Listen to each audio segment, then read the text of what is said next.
The Blockade Runners by Jules Verne. The Clyde was the first river whose waters were lashed into foam by a steamboat.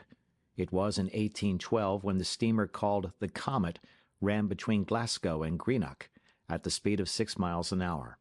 Since that time more than 1 million of steamers or packet boats have plied this Scotch river, and the inhabitants of Glasgow must be as familiar as any people with the wonders of steam navigation.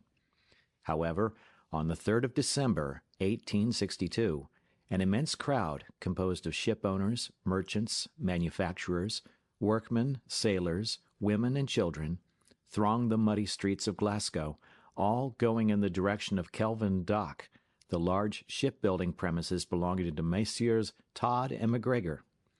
This last name especially proves that the descendants of the famous Highlanders have become manufacturers, and that they have made workmen of all the vassals of the old clan chieftains. Kelvin Dock is situated a few minutes' walk from the town, on the right bank of the Clyde. Soon the immense timber yards were thronged with speculators. Not a part of the quay, not a wall of the wharf, not a factory roof showed an unoccupied place. The river itself was covered with craft of all descriptions, and the heights of Govan on the left bank swarmed with spectators. There was, however, nothing extraordinary in the event about to take place. It was nothing but the launching of a ship, and this was an everyday affair with the people of Glasgow. Had the Dolphin, then, for that was the name of the ship built by Messrs. Todd and MacGregor, some special peculiarity? To tell the truth, it had none. It was a large ship, about 1,500 tons, in which everything combined to obtain superior speed. Her engines, of 500 horsepower, were from the workshops of Lancefield Forge. They worked 2 screws, one on either side of the stern post, completely independent of each other. As for the depth of water the Dolphin would draw, it must be very inconsiderable. Connoisseurs were not deceived, and they concluded rightly that this ship was destined for shallow straits. But all these particulars could not in any way justify the eagerness of the people. Taken altogether, the Dolphin was nothing more or less than an ordinary ship. Would her launching present some mechanical difficulty to be overcome? Not any more than usual. The Clyde had received many a ship of heavier tonnage, and the launching of the Dolphin would take place in the usual manner. In fact, when the water was calm, the moment the ebb tide set in, the workmen began to operate. Their mallets kept perfect time falling on the wedges meant to raise the ship's keel. Soon a shudder ran through the whole of her massive structure, although she had only been slightly raised. One could see that she shook, and then gradually began to glide down the well-greased wedges, and in a few moments she plunged into the Clyde. Her stern struck the muddy bed of the river. Then she raised herself on the top of a gigantic wave, and, carried forward by her start, would have been dashed against the quay of the Govan timber yards if her anchors had not restrained her. The launch had been perfectly successful. The Dolphin swayed quietly on the waters of the Clyde. All the spectators clapped their hands when she took possession of her natural element, and loud hurrahs arose from either bank. But wherefore these cries and this applause? Undoubtedly, the most eager of the spectators would have been at a loss to explain the reason of his enthusiasm. What was the cause, then, of the lively interest excited by this ship? Simply the mystery which shrouded her destination. It was not known to what kind of commerce she was to be appropriated, and in questioning different groups, the diversity of opinion on this important subject was indeed astonishing. However, the best informed, at least those who pretended to be so, agreed in saying that the steamer was going to take part in the terrible war which was then ravaging the United States of America. But more than this they did not know, and whether the Dolphin was a privateer, a transport ship, or an addition to the Federal Marine was what no one could tell. "Hurrah!" cried one, affirming that the Dolphin had been built for the Southern States. "Hip, hip, hip!" cried another, swearing that never had a faster boat crossed to the American coasts. Thus its destination was unknown, and in order to obtain any reliable information one must be an intimate friend, or, at any rate, an acquaintance of Vincent Playfair and Company, of Glasgow. A rich, powerful, intelligent house of business was that of Vincent Playfair and Company, in a social sense, an old and honorable family, descended from those tobacco lords who built the finest quarters of the town. These clever merchants, by an act of the Union, had founded the first Glasgow warehouse for dealing in tobacco from Virginia and Maryland. Immense fortunes were realized, mills and foundries sprang up in all parts, and in a few years the prosperity of the city attained its height. The house of Playfair remained faithful to the enterprising spirit of its ancestors. It entered into the most daring schemes, and maintained the honor of English commerce. The principal, Vincent Playfair, a man of 50, with a temperament essentially practical and decided, although somewhat daring, was a genuine ship-owner. Nothing affected him beyond commercial questions, not even the political side of the transactions. Otherwise, he was a perfectly loyal and honest man. However, he could not lay claim to the idea of building and fitting up the Dolphin. She belonged to his nephew, James Playfair, a fine young man of 30, the boldest skipper of the British merchant marine. It was one day at the Tontine coffee room under the arcades of the town hall that James Playfair, after having impatiently scanned the American journal, disclosed to his uncle an adventurous scheme. "Uncle Vincent," said he, coming to the point at once, "there are 2 millions of pounds to be gained in less than a month." "And to what risk?" asked Uncle Vincent. "A ship and a cargo." "Nothing else?" "Nothing, except the crew and the captain, and that does not reckon for much." "Let us see," said Uncle Vincent. "It is all seen," replied James Playfair. "You have read the Tribune, the New York Herald, the Times, the Richmond Enquirer, the American Review?" "Scores of times, nephew." "You believe, like me, that the war of the United States will last a long time still?" "A very long time."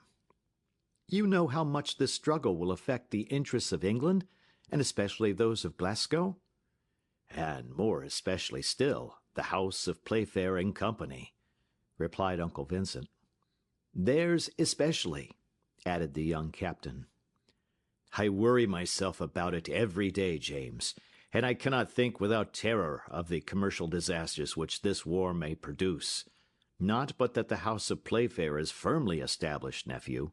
At the same time, it has correspondents which may fail. Ah, those Americans, slaveholders or abolitionists, I have no faith in them." If Vincent Playfair was wrong in thus speaking with respect to the great principles of humanity, always and everywhere superior to personal interests, he was, nevertheless, right from a commercial point of view. The most important material was failing at Glasgow. The cotton famine became every day more threatening. Thousands of workmen were reduced to living upon public charity. Glasgow possessed 25,000 looms, by which 625,000 yards of cotton were spun daily, that is to say, 50 millions of pounds yearly. From these numbers it may be guessed what disturbances were caused in the commercial part of the town when the raw material failed altogether. Failures were hourly taking place, the manufactories were closed, and the workmen were dying of starvation. It was the sight of this great misery which had put the idea of his bold enterprise into James Playfair's head. "I will go for cotton, and will get it, cost what it may." But, as he also was a merchant as well as his Uncle Vincent, he resolved to carry out his plan by way of exchange, and to make his proposition under the guise of a commercial enterprise. "Uncle Vincent," said he, "this is my idea." "Well, James?" "It is simply this. We will have a ship built of superior sailing qualities and great bulk." "That is quite possible." "We will load her with ammunition of war, provisions, and clothes." "Just so." "I will take the command of this steamer. I will defy all the ships of the Federal Marine for speed, and I will run the blockade of one of the southern ports." "You must make a good bargain for your cargo with the Confederates, who will be in need of it," said his uncle. "And I shall return laden with cotton." which they will give you for nothing. As you say, uncle. Will it answer? It will. But shall you be able to get there? I shall if I have a good ship. One can be made on purpose. But the crew? Oh, I will find them. I do not want many men, enough to work with, that is all. It is not a question of fighting with the Federals, but distancing them. They shall be distanced, said Uncle Vincent in a peremptory tone. But now tell me, James, to what port of the American coast do you think of going? Up to now, uncle, ships have run the blockade of New Orleans, Wilmington, and Savannah. But I think of going straight to Charleston. No English boat has yet been able to penetrate into the harbor except the Bermuda. I will do like her, and if my ship draws but very little water, I shall be able to go where the Federalists will not be able to follow. The fact is, said Uncle Vincent, Charleston is overwhelmed with cotton. They are even burning it to get rid of it. Yes, replied James. Besides, the town is almost invested. Beauregard is running short of provisions, and he will pay me a golden price for my cargo. Well, nephew, and when will you start? In 6 months. I must have the long winter's nights to aid me. It shall be as you wish, nephew. It is settled then, uncle? Settled. Shall it be kept quiet? Yes, better so. And this is how it was that 5 months later the steamer Dolphin was launched from the Kelvin Dock timber yards, and no one knew her real destination. End of chapter.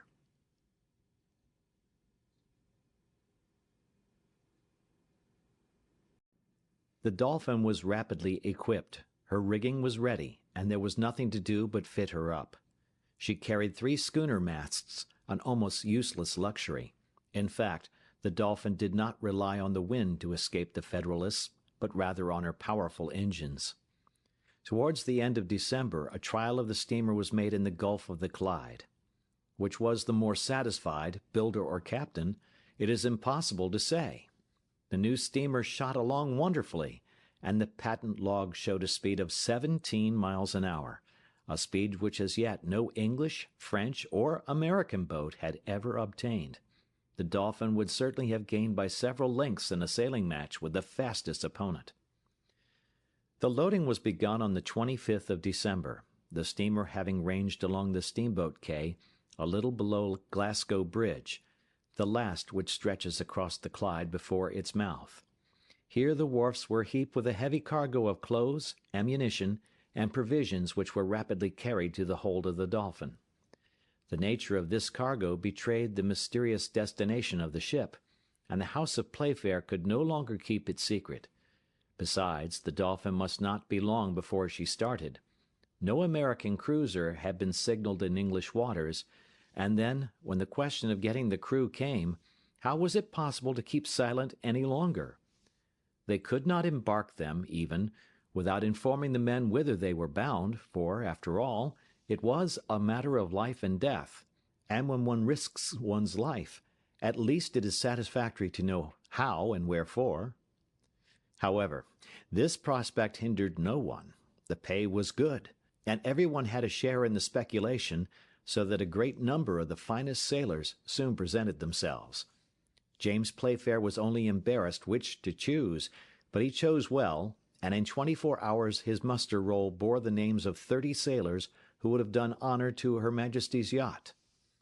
The departure was settled for the 3rd of January. On the 31st of December the Dolphin was ready, her hold full of ammunition and provisions, and nothing was keeping her now. The skipper went on board on the 2nd of January, and was giving a last look round his ship with a captain's eye, when a man presented himself at the forepart of the Dolphin and asked to speak with the captain.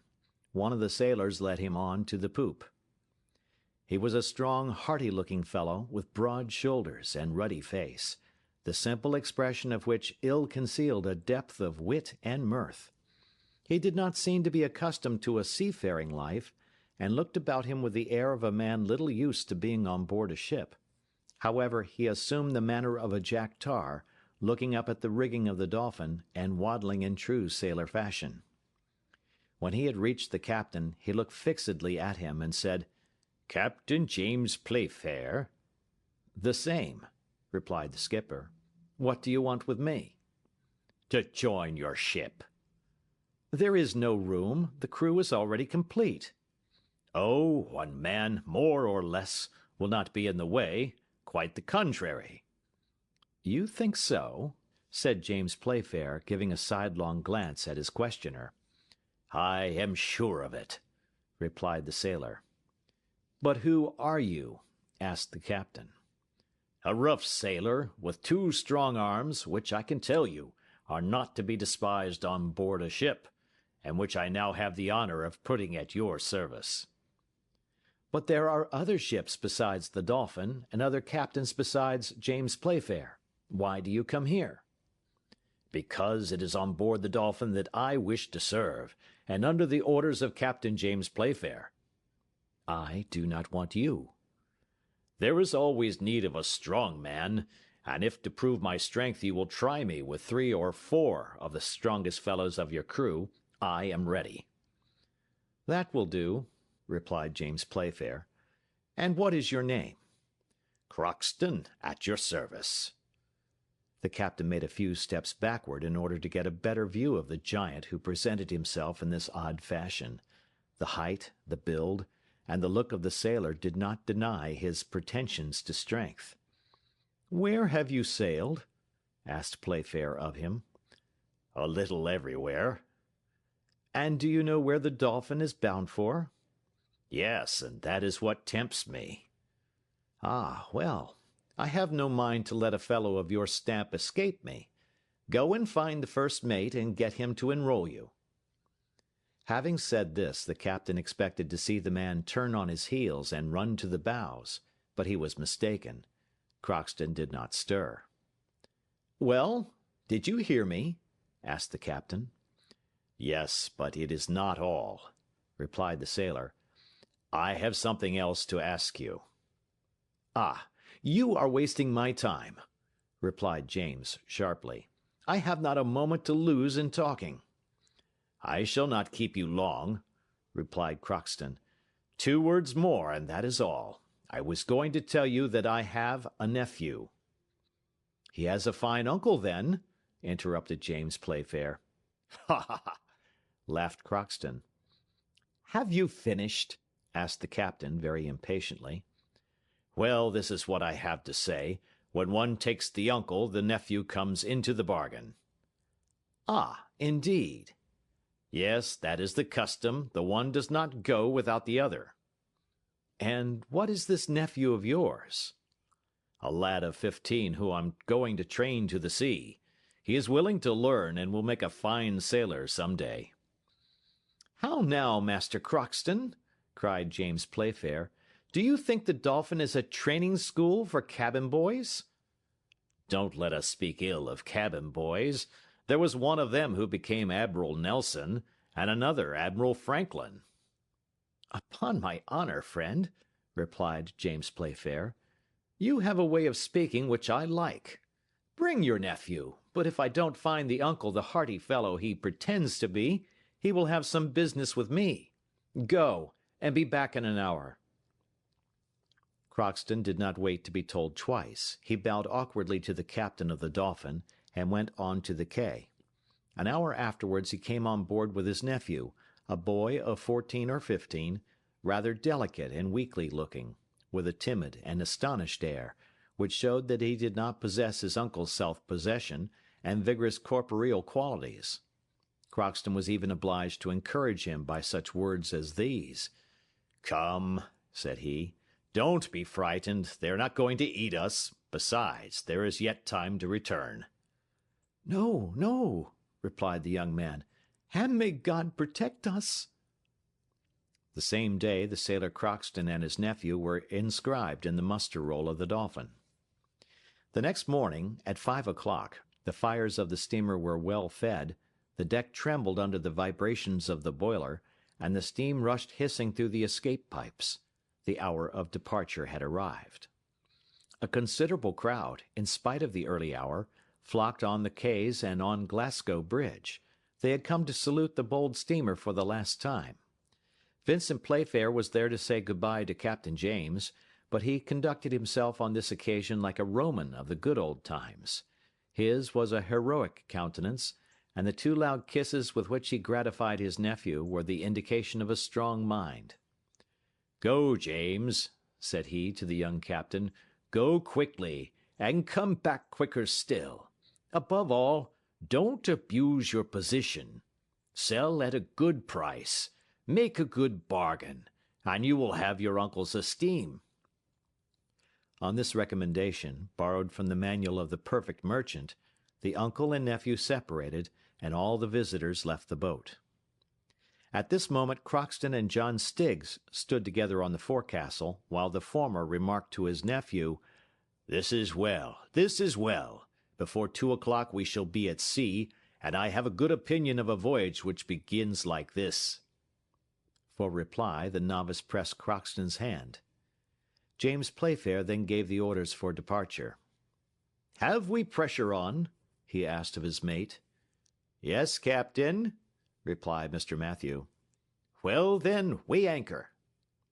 This was immediately done, and the screws began to move. The Dolphin trembled, passed between the ships in the port, and soon disappeared from the sight of the people, who shouted their last hurrahs. The descent of the Clyde was easily accomplished. One might almost say that this river had been made by the hand of man, and even by the hand of a master. For 60 years, thanks to the dredges and constant dragging, it has gained 15 feet in depth, and its breadth has been tripled between the quays and the town. Soon the forests of mast and chimneys were lost in the smoke and fog. The noise of the foundry hammers and the hatchets of the timber yards grew fainter in the distance. After the village of Partick had been passed, the factories gave way to country houses and villas.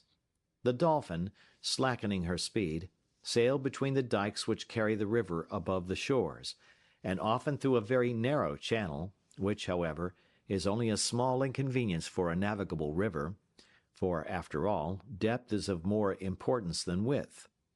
The steamer, guided by one of those excellent pilots from the Irish Sea, passed without hesitation between floating buoys, stone columns, and biggings surmounted with lighthouses, which marked the entrance to the channel.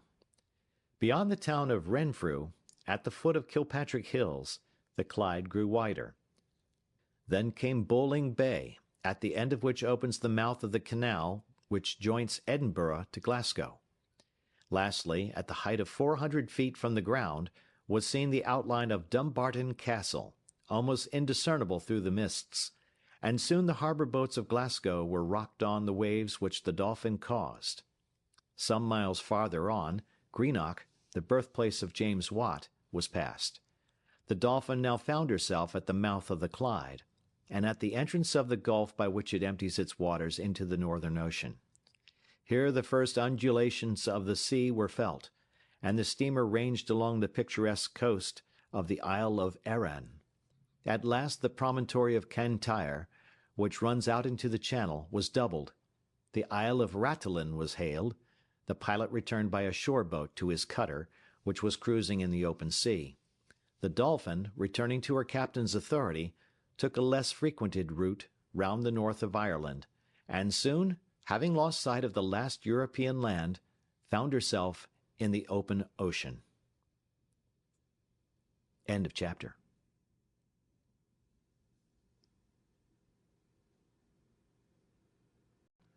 The Dolphin had a good crew, not fighting men or boarding sailors, but good working men, and that was all she wanted.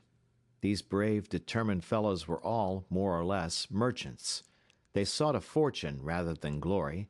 They had no flag to display, no colors to defend with cannon. In fact, all the artillery on board consisted of 2 small swivel signal guns. The Dolphin shot bravely across the water, and fulfilled the utmost expectations of both builder and captain. Soon she passed the limit of British seas. There was not a ship in sight. The great ocean route was free. Besides, no ship of the Federal Marine would have a right to attack her beneath the English flag. Followed she may be, and prevented from forcing the blockade, and precisely for this reason had James Playfair sacrificed everything to the speed of his ship, in order not to be pursued. Howbeit a careful watch was kept on board, and, in spite of the extreme cold, a man was always in the rigging ready to signal the smallest sail that appeared on the horizon. When evening came, Captain James gave the most precise orders to Mr. Matthew. "Don't leave the men on watch too long in the rigging. The cold may seize him, and in that case it is impossible to keep a good lookout. Change your men often." "I understand, Captain," replied Mr. Matthew. "Try Crockston for that work. The fellow pretends to have excellent sight. It must be put to trial. Put him on the morning watch. He will have the morning mists to see through. If anything particular happens, call me." This said, James Playfair went to his cabin. Mr. Matthew called Crockston and told him the captain's orders. "Tomorrow at 6 o'clock," said he, "you are to relieve watch of the main masthead."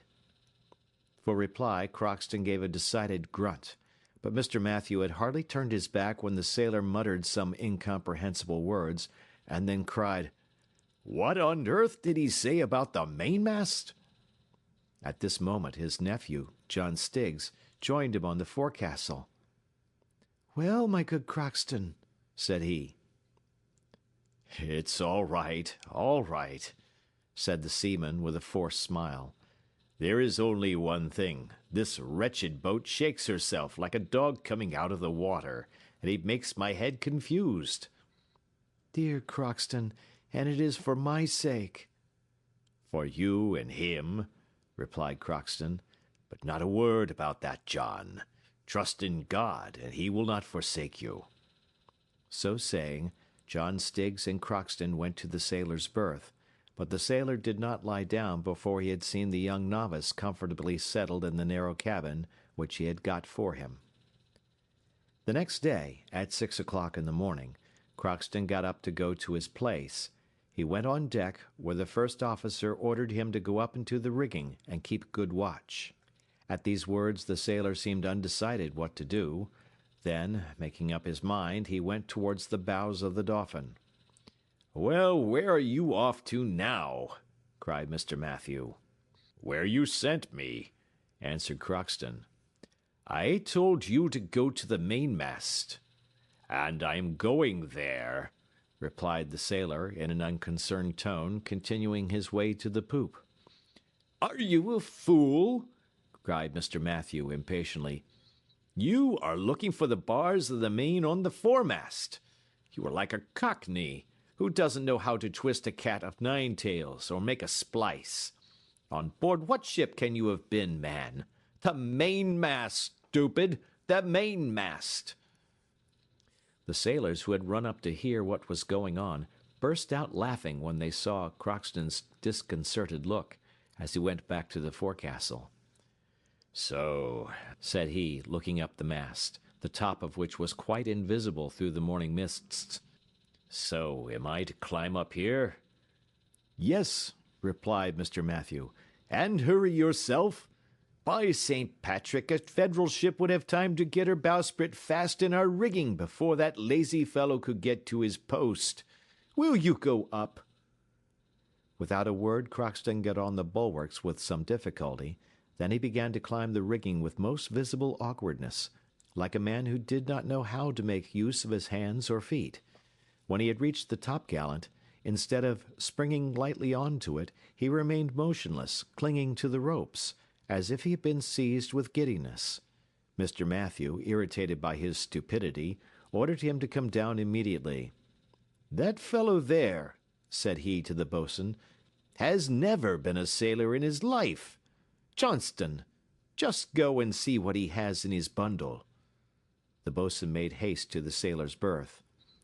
In the meantime, Crockston was with difficulty coming down again, but, his foot having slipped, he slid down the rope he had hold of, and fell heavily on the deck. "Clumsy blockhead! Landlubber!" cried Mr. Matthew, by way of consolation. "What did you come to do on board the Dolphin? Ah, you entered as an able seaman, and you cannot even distinguish the main from the foremast. I shall have a little talk with you." Crockston made no attempt to speak. He bent his back like a man resigned to anything he might have to bear. Just then the boatswain returned. "This," said he to the first officer, "is all that I have found. A suspicious portfolio with letters." "Give them here," said Mr. Matthew. "Letters with federal stamps. Mr. Halliburtt of Boston. An abolitionist. A federalist. Wretch, you are nothing but a traitor, and have sneaked on board to betray us. Never mind. You will be paid for your trouble with the cat-o'-nine-tails. Boatswain, call the captain, and you others just keep an eye on that rogue there." Crockston received these compliments with a hideous grimace, but he did not open his lips. They had fastened him to the capstan, and he could move neither hand nor foot. A few minutes later, James Playfair came out of his cabin and went to the forecastle, where Mr. Matthew immediately acquainted him with the details of the case. "What have you to say?" asked James Playfair, scarcely able to restrain his anger. "Nothing," replied Crockston. "And what did you come on board my ship for?" "Nothing." "And what do you expect from me now?" "Nothing." "Who are you? An American, as letters seem to prove?" Crockston did not answer. "Boatswain," said James Playfair, 50 lashes with a cat-o'-nine-tails to loosen his tongue. Will that be enough, Crockston?" "It will remain to be seen," replied John Stiggs' uncle without moving a muscle. "Now then, come along, men," said the boatswain. At this order, 2 strong sailors stripped Crockston of his woolen jersey. They had already seized the formidable weapon and laid it across the prisoner's shoulders, when the novice, Mr. Stiggs, pale and agitated, hurried on deck. "Captain!" exclaimed he. "Ah, the nephew!" remarked James Playfair. "Captain!" repeated the novice, with a violent effort to steady his voice. "I will tell you what Crockston does not want to say. I will hide it no longer. Yes, he is American, and so am I. We are both enemies of the slaveholders, but not traitors come on board to betray the Dolphin into the hands of the Federalists." "What did you come to do, then?" asked the captain in a severe tone, examining the novice attentively. The latter hesitated a few seconds before replying.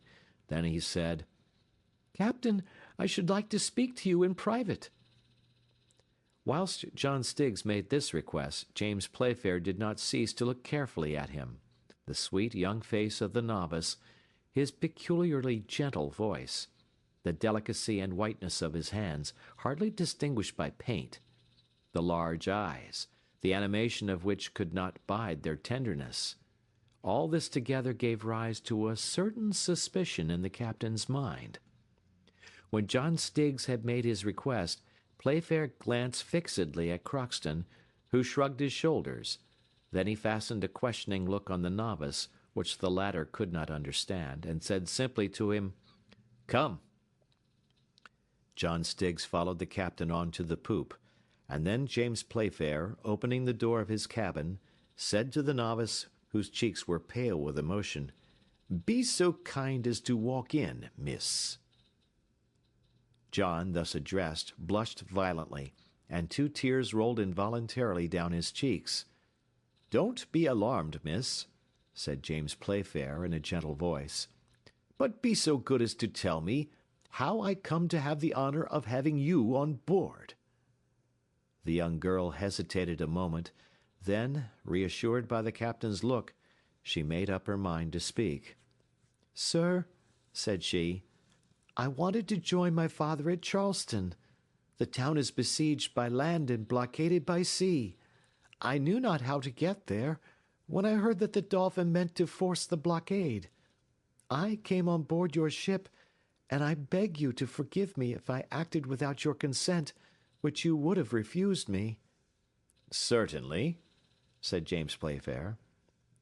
"I did well, then, not to ask you," resumed the young girl, with a firmer voice.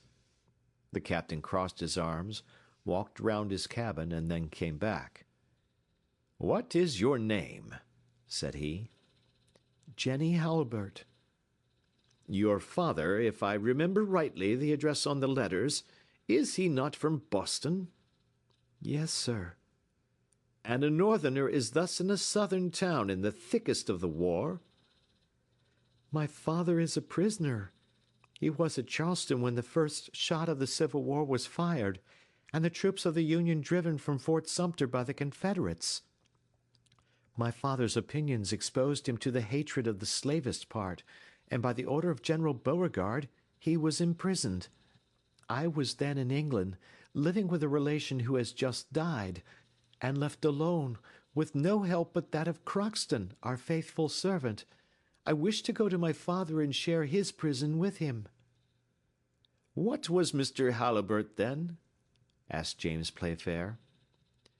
A loyal and brave journalist, replied Jenny proudly, one of the noblest editors of the Tribune, and the one who was the boldest in defending the cause of the negroes. An abolitionist, cried the captain angrily. One of those men who, under the vain pretense of abolishing slavery, have deluged their country with blood and ruin. Sir, replied Jenny Halibert, growing pale, you are insulting my father. You must not forget that I stand alone to defend him. The young captain blushed scarlet. Anger mingled with shame struggled in his breast. Perhaps he would have answered the young girl, but he succeeded in restraining himself, and, opening the door of the cabin, he called, "Boatswain!" The boatswain came to him directly. "This cabin will henceforward belong to Miss Jenny Halibert. Have a cot made ready for me at the end of the poop. That's all I want." The boatswain looked with a stupefied stare at the young novice addressed in a feminine name, but on a sign from James Playfair, he went out. "And now, miss, you are at home," said the young captain of the Dolphin. Then he retired. End of chapter.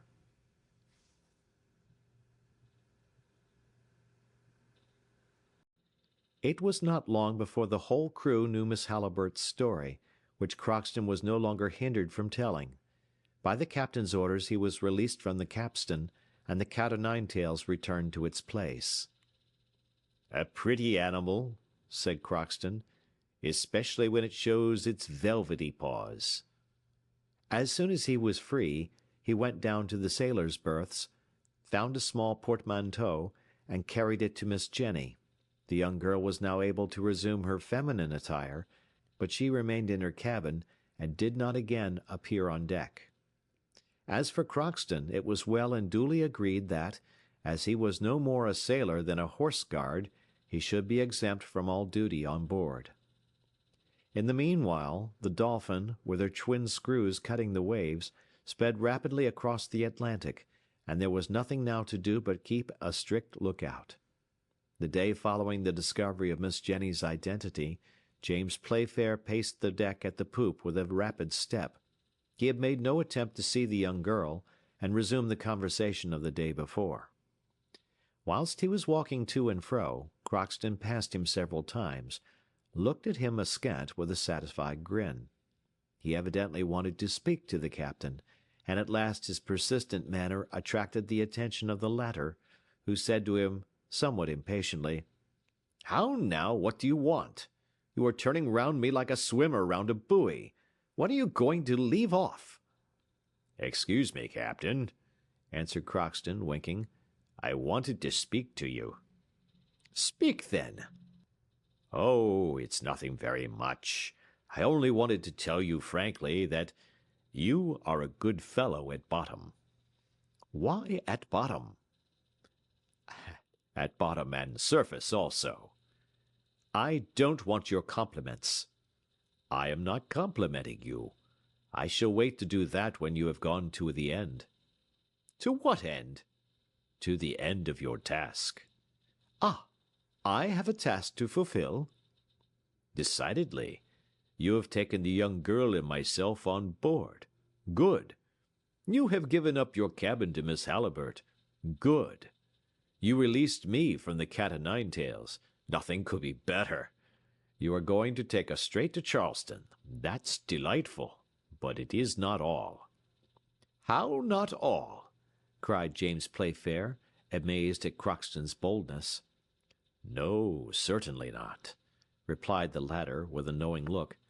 The father is prisoner there. Well, what about that? Well, the father must be rescued. Rescue Miss Halliburtt's father? Most certainly, and it is worth risking something for such a noble man and a courageous citizen as he.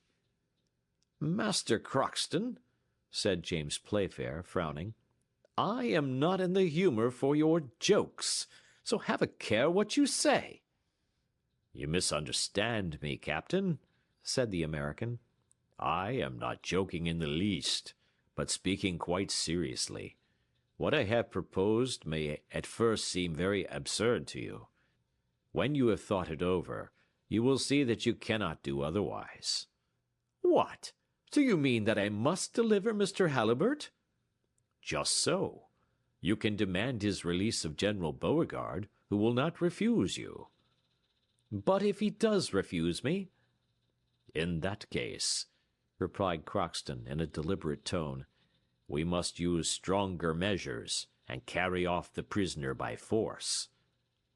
So, cried James Playfair, who was beginning to get angry. So, not content with passing through the Federal fleets and forcing the blockade of Charleston, I must run out to sea again from under the cannon of the forts, and this to deliver a gentleman I know nothing of, one of those abolitionists whom I detest, one of those journalists who shed ink instead of their blood. Oh, it is but a cannon shot, more or less, added Crockston. Master Crockston, said James Playfair, mind what I say. If ever you mention this affair again to me, I will send you to the hold for the rest of the passage, to teach you manners. Thus saying, the captain dismissed the American, who went off murmuring, Ah, well, I am not altogether displeased with this conversation. At any rate, the affair is broached. It will do. It will do. James Playfair had hardly meant it when he said an abolitionist whom I detest. He did not in the least side with the Federals, but he did not wish to admit that the question of slavery was the predominant reason for the Civil War of the United States, in spite of President Lincoln's formal declaration. Did he, then, think that the Southern States, 8 out of 36, were right in separating when they had been voluntarily united? Not so. He detested the Northerners, and that was all. He detested them as brothers separated from the common family, true Englishmen, who had thought it right to do what he, James Playfair, disapproved of with regard to the United States. These were the political opinions of the captain of the Dolphin. But, more than this, the American war interfered with him personally, and he had a grudge against those who had caused this war. One can understand, then, how he would receive a proposition to deliver an abolitionist, thus bringing down on him the Confederates with whom he pretended to do business. However, Crockston's insinuation did not fail to disturb him. He cast the thought from him, but it returned unceasingly to his mind, and when Miss Jenny came on deck the next day for a few minutes, he dared not look her in the face. And, really, it was a great pity, for this young girl, with a fair hair and sweet, intelligent face, deserved to be looked at by a young man of 30. But James felt embarrassed in her presence. He felt that this charming creature who had been educated in the school of misfortune possessed a strong and generous soul. He understood that his silence towards her inferred a refusal to acquiesce in her dearest wishes. Besides, Miss Jenny never looked out for James Playfair, neither did she avoid him. Thus, for the first few days they spoke little or not at all to each other. Miss Halliburtt scarcely ever left her cabin, and it is certain she would never have addressed herself to the captain of the Dolphin if it had not been for Crockston's strategy, which brought both parties together. The worthy American was a faithful servant of the Halliburtt family. He had been brought up in his master's house, and his devotion knew no bounds. His good sense equaled his courage and energy, and, has been seen, he had a way of looking things straight in the face. He was very seldom discouraged, and could generally find a way out of the most intricate dangers with a wonderful skill. This honest fellow had taken it into his head to deliver Mr. Halliburtt, to employ the captain's ship and the captain himself for this purpose, and to return with him to England. Such was his intention, so long as the young girl had no other object than to rejoin her father and share his captivity. It was this Crockston tried to make the captain understand, as we have seen, but the enemy had not yet surrendered. On the contrary. "Now," said he, "it is absolutely necessary that Miss Jenny and the captain come to an understanding. If they are going to be sulky like this all the passage, we shall get nothing done. They must speak, discuss, let them dispute even, so long as they talk, and I'll be hanged if during their conversation James Playfair does not propose himself what he refused me today." But when Crockston saw that the young girl and the young man avoided each other, he began to be perplexed. "We must look sharp," said he to himself, and the morning of the fourth day he entered Miss Halliburtt's cabin, rubbing his hands with an air of perfect satisfaction. "Good news!" cried he. "Good news! You will never guess what the captain has proposed to me. A very noble young man he is. Now try." "Ah," replied Jenny, whose heart beat violently, "has he proposed to—" "To deliver Mr. Halliburtt, to carry him off from the Confederates, and bring him to England." "Is it true?" cried Jenny. "It is as I say, miss. What a good-hearted man this James Playfair is. These English are either all good or all bad. Ah, he may reckon on my gratitude, and I am ready to cut myself in pieces if it would please him." Jenny's joy was profound on hearing Crockston's words. Deliver her father! She had never dared to think of such a plan, and the captain of the Dolphin was going to risk his ship and crew. "That's what he is," added Crockston, "and this, Miss Jenny, is well worth an acknowledgment from you." "More than an acknowledgment," cried the young girl. "A lasting friendship." And immediately she left the cabin to find James Playfair, and expressed to him the sentiments which flowed from her heart. "Getting on by degrees," muttered the American. James Playfair was pacing to and fro on the poop, and, as may be thought, he was very much surprised, not to say amazed, to see the young girl come up to him, her eyes moist with grateful tears, and, holding out her hand to him, saying, "Thank you, sir, thank you for your kindness, which I should never have dared to expect from a stranger." "Miss," replied the captain, as if he understood nothing of what she was talking, and could not understand, "I do not know—" "Nevertheless, sir, you are going to brave many dangers, perhaps compromise your interests for me, and you have done so much already in offering me on board an hospitality to which I have no right whatever." "Pardon me, Miss Jenny," interrupted James Playfair, "but I protest again, I do not understand your words. I have acted towards you as any well-bred man would towards a lady, and my conduct deserves neither so many thanks nor so much gratitude." "Mr. Playfair," said Jenny, "it is useless to pretend any longer. Crockston has told me all." "Ah," said the captain, "Crockston has told you all.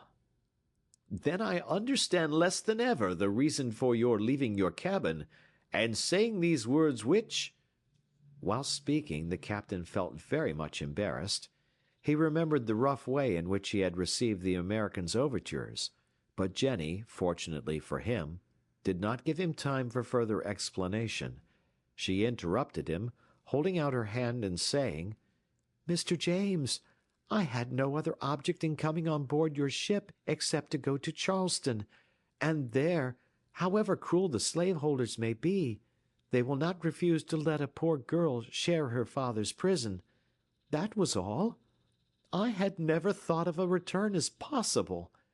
But since you are so generous as to wish for my father's deliverance, since you will attempt everything to save him, be assured you have my deepest gratitude."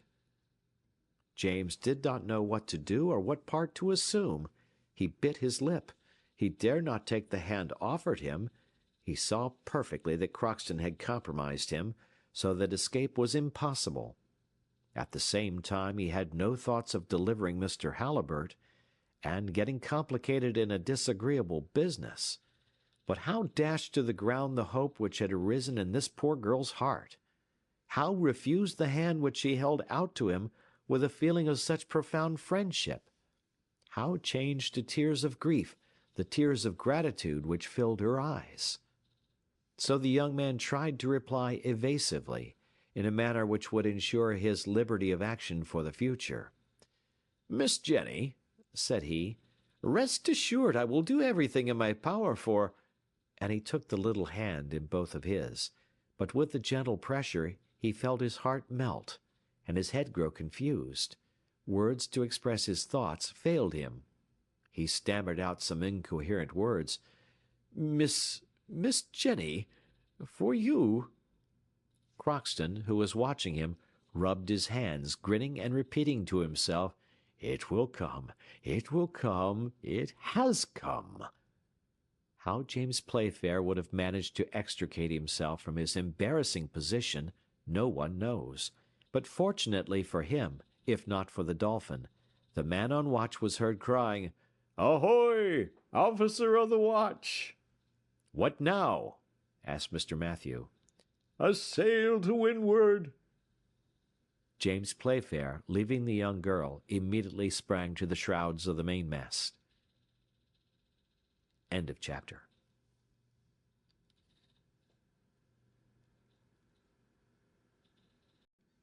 Until now, the navigation of the Dolphin had been very fortunate.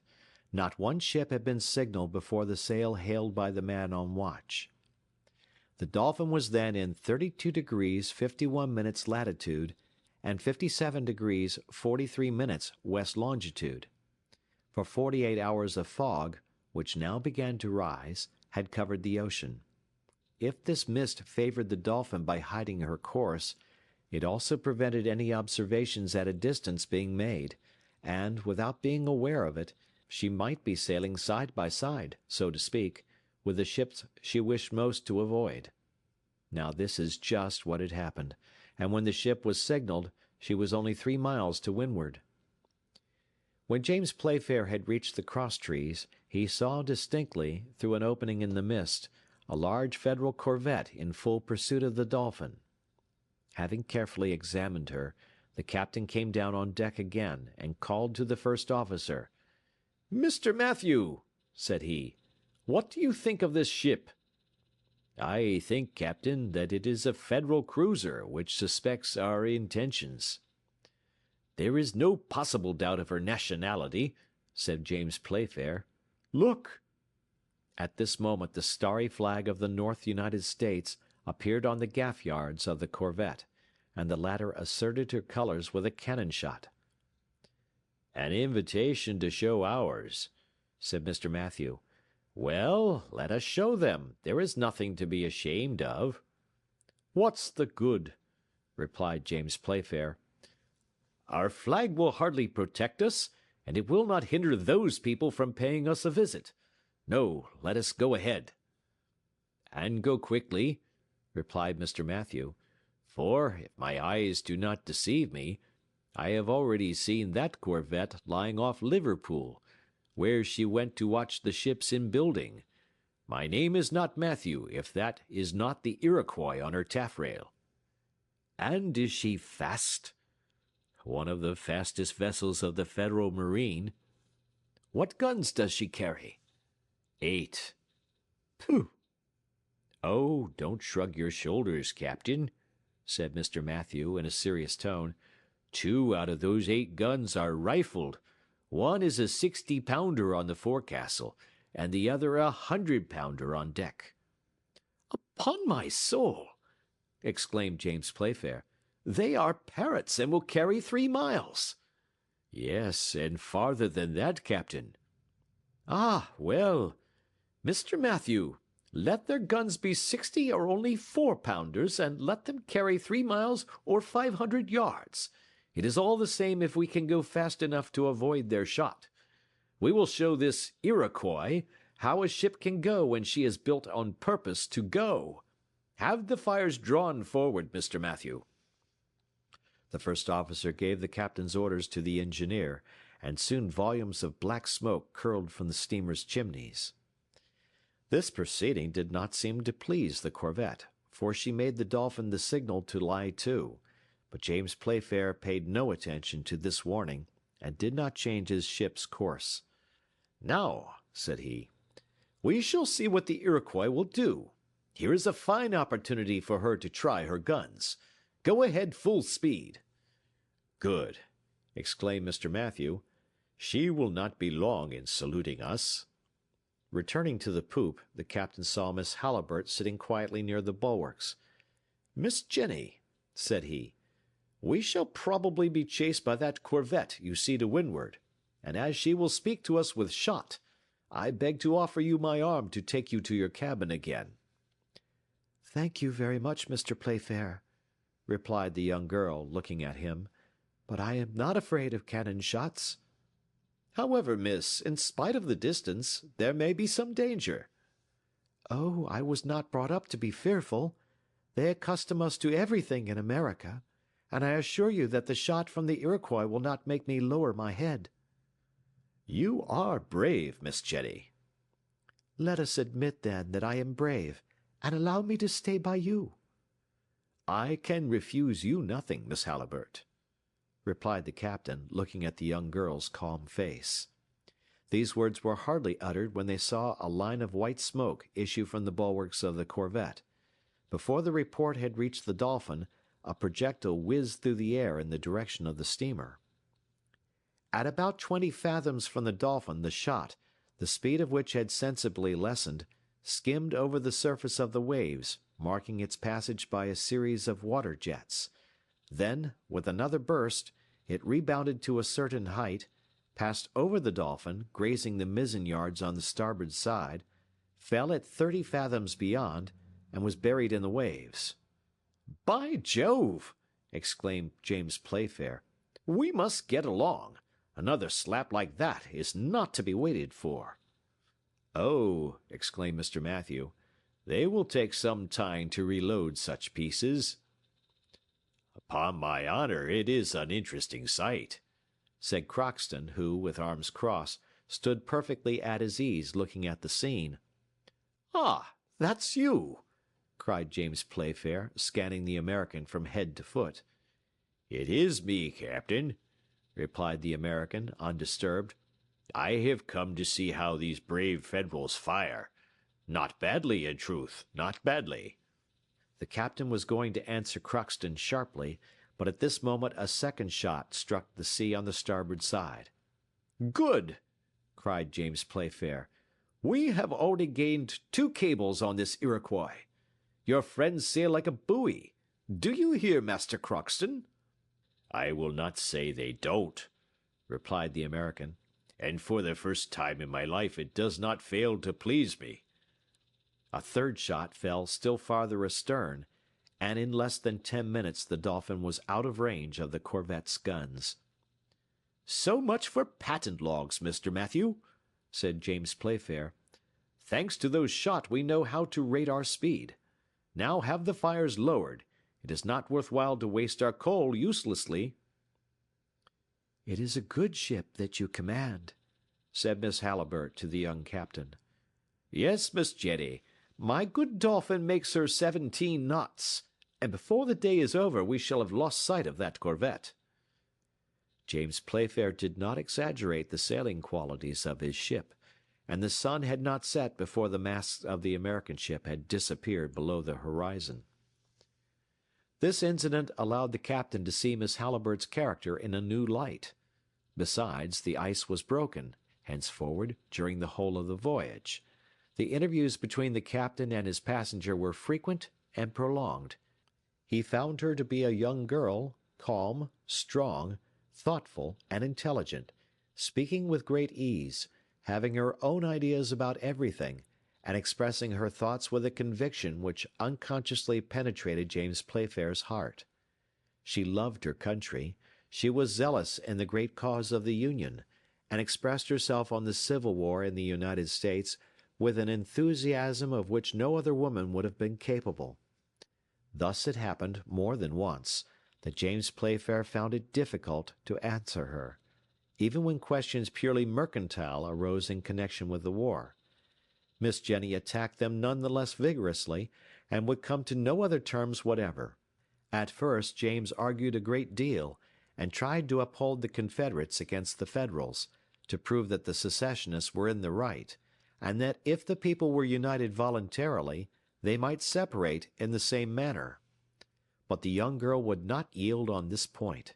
She demonstrated that the question of slavery was predominant in the struggle between the North and South Americans, that it was far more a war in the cause of morals and humanity than politics, and James could make no answer. Besides, during these discussions, which he listened to attentively, it is difficult to say whether he was more touched by Miss Halliburtt's arguments or the charming manner in which she spoke. But at last he was obliged to acknowledge, among other things, that slavery was the principal feature in the war, that it must be put an end to decisively, and the last horrors of barbarous times abolished. It has been said that the political opinions of the captain did not trouble him much. He would have sacrificed his most serious opinion before such enticing arguments and under like circumstances. He made a good bargain of his ideas for the same reason. But at last he was attacked in his tenderest point. This was the question of the traffic in which the Dolphin was being employed, and consequently the ammunition which was being carried to the Confederates. "Yes, Mr. James," said Miss Halliburtt, "gratitude does not hinder me from speaking with perfect frankness. On the contrary, you are a brave seaman, a clever merchant. The house of Playfair is noted for its respectability. But in this case it fails in its principles, and follows a trade unworthy of it." "How?" cried James. "The house of Playfair ought not to attempt such a commercial enterprise." "No, it is taking ammunition to the unhappy creatures in revolt against the government of their country, and it is lending arms to a bad cause." "Upon my honor, Miss Jenny, I will not discuss the right of the Confederates with you. I will only answer you with one word. I am a merchant, and as such I only occupy myself with the interests of my house. I look for gain wherever there is an opportunity of getting it." "That is precisely what is to be blamed, Mr. James," replied the young girl. "Profit does not excuse it. Thus, when you supply arms to the Southerners, with which to continue a criminal war, you are quite as guilty as when you sell opium to the Chinese, which stupefies them." "Oh, for once, Miss Jenny, this is too much, and I cannot admit—" "No, what I say is just, and when you consider it, when you understand the part you are playing, when you think of the results for which you are responsible, you will yield to me in this point, as in so many others." James Playfair was dumbfounded at these words. He left the young girl, a prey to angry thoughts, for he felt his powerlessness to answer. Then he sulked like a child for half an hour, and an hour later he returned to the singular young girl who could overwhelm him with convincing arguments with quite a pleasant smile. In short, however it may have come about, and although he would not acknowledge it to himself, Captain James Playfair belonged to himself no longer. He was no longer commander-in-chief on board his own ship. Thus, to Crockston's great joy, Mr. Halliburtt's affairs appeared to be in a good way. The captain seemed to have decided to undertake everything in his power to deliver Miss Jenny's father, and for this he would be obliged to compromise the Dolphin, his cargo, his crew, and incur the displeasure of his worthy Uncle Vincent. End of chapter.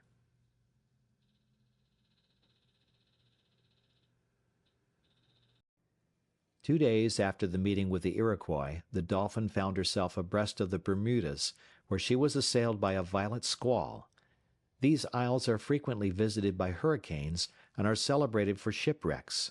It is here that Shakespeare has placed the exciting scene of his drama, The Tempest, in which Ariel and Caliban dispute for the empire of the floods. The squall was frightful.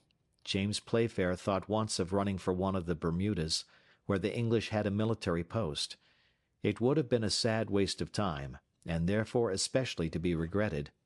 Happily, the Dolphin behaved herself wonderfully well in the storm, and, after flying a whole day before the tempest, she was able to resume her course towards the American coast. But if James Playfair had been pleased with his ship, he had not been less delighted with the young girl's bravery. Miss Halliburtt had passed the worst hours of the storm at his side, and James knew that a profound, imperious, irresistible love had taken possession of his whole being. "Yes," said he, "this brave girl is mistress on board. She turns me, like the sea, a ship in distress. I feel that I am foundering. What will Uncle Vincent say? Ah, poor nature! I am sure that if Jenny asked me to throw all this accursed cargo into the sea, I should do it without hesitating, for love of her." Happily for the firm of Playfair and Company, Miss Halliburtt did not demand this sacrifice. Nevertheless, the poor captain had been taken captive, and Crockston, who read his heart like an open book, rubbed his hands gleefully. "We will hold him fast," he muttered to himself, "and before a week is past my master will be quietly installed in one of the best cabins of the Dolphin." As for Miss Jenny, did she perceive the feelings which she inspired? Did she allow herself to share them?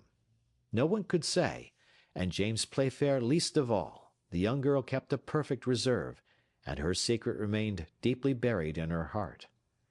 But whilst love was making such progress in the heart of the young captain, the Dolphin sped with no less rapidity towards Charleston. On the 13th of January, the watch signaled land 10 miles to the west. It was a low-lying coast, and almost blended with the line of the sea in the distance. Crockston was examining the horizon attentively, and about 9 o'clock in the morning he cried, "Charleston Lighthouse!" Now that the bearings of the Dolphin were set, James Playfair had but one thing to do, to decide by which channel he would run into Charleston Bay. "If we meet with no obstacles," said he, "before 3 o'clock we shall be in safety in the docks of the port." The town of Charleston is situated on the banks of an estuary 7 miles long and 2 broad, called Charleston Harbor, the entrance to which is rather difficult. It is enclosed between Morris Island on the south and Sullivan Island on the north. At the time when the Dolphin attempted to force the blockade, Morris Island already belonged to the Federal troops, and General Gillmore had caused batteries to be erected overlooking the harbor. Sullivan Island, on the contrary, was in the hands of the Confederates, who were also in possession of Moultrie Fort, situated at the extremity of the island. Therefore it would be advantageous to the Dolphin to go as close as possible to the northern shores to avoid the firing from the forts on Morris Island. 5 channels led into the estuary: Sullivan Island Channel, the Northern Channel, the Overall Channel, the Principal Channel, and lastly the Lawford Channel, but it was useless for strangers, unless they had skillful pilots on board, or ships drawing less than 7 feet of water, to attempt this last.